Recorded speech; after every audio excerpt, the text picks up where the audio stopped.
જંબુસર સરદારનગરમાં પીવાના પાણીમાં ગટરનું પાણી ભળતા રહીશોમાં રોષ. મહિલાઓ નગરપાલિકા ખાતે રજૂઆત કરવા પહોંચી. જંબુસરના સરદારનગર વિસ્તારમાં છેલ્લા 15 દિવસથી ચાલી રહેલા ગટર લાઇનના કામમાં સ્થાનિકો માટે આશીર્વાદના બદલે આફત બન્યું છે.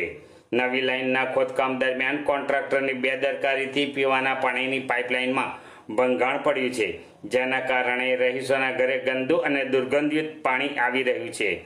ખોદકામમાં પાણીની લાઇન તૂટતા ગટરનું દૂષિત પાણી શુદ્ધ પાણીમાં ભળી ગયું છે. 15 દિવસથી ગંદુ પાણી પીવા મજબૂર બનેલા રહીશોમાં ટાઇફોઇડ, કોલેરા જેવા રોગચાળાનો ફફડાટ ફેલાયો છે.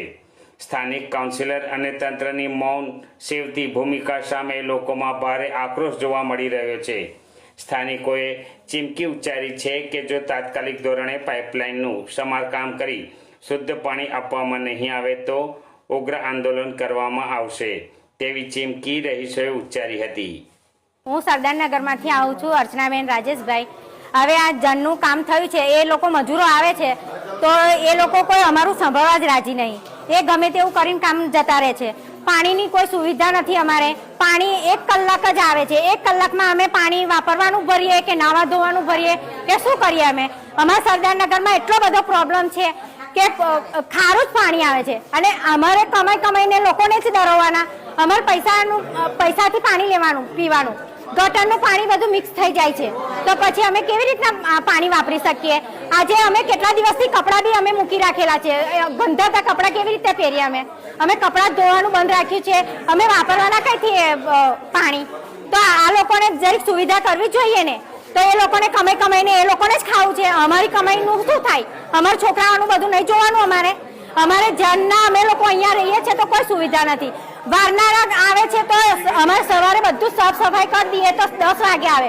એ શું કામનું? ટેમ્પાવાળા આવે છે તે બી 11-12 વાગે આવે. એ શું કામનું? 11-12 વાગે કોઈ ઘરે હોય ના. હવે અમે કચરા બધા ફેંકીને આવીએ તો પછી આવે. બધું શું કામનું છે? વિક્રમભાઈ મહિલે છે. હું સરદારનગર સોસાયટીમાંથી આવ્યું છું. આજે 15-20 દિવસ થયા છે તો વાપરવાના પાણીમાં ગટરનું પાણી મિક્સ થાય છે.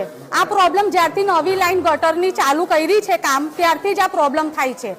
અમે 2 દિવસ પહેલાં નગરપાલિકામાં આવી ગયા છે, કમ્પ્લેન પણ લખાઈ ગયા છે, પણ કંઈ થયું નથી. એટલે અમે આજે ફરીથી અરજી આપવા આવ્યા છે, પણ કોઈ મોટા સાહેબ નથી.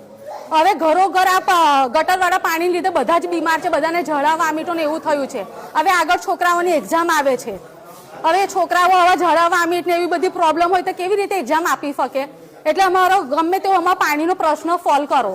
પહેલે ગટર અમારી વ્યવસ્થિત ચાલતી જ હતી, પણ આ જ્યારથી નવી ગટરનું કામ કર્યું છે ચાલુ, ત્યારથી મિક્સિંગ પાણી આવે છે ગટરનું ગંધાતું. હવે વાપરવા માટે, પીવા માટે કેવી રીતે આવીએ છીએ? પીવાના પાણી તો તકલીફ છે જ, મીઠું પાણી આવતું જ નથી. હવે તો વાપરવાના પાણીની બી તકલીફ થઈ ગઈ છે.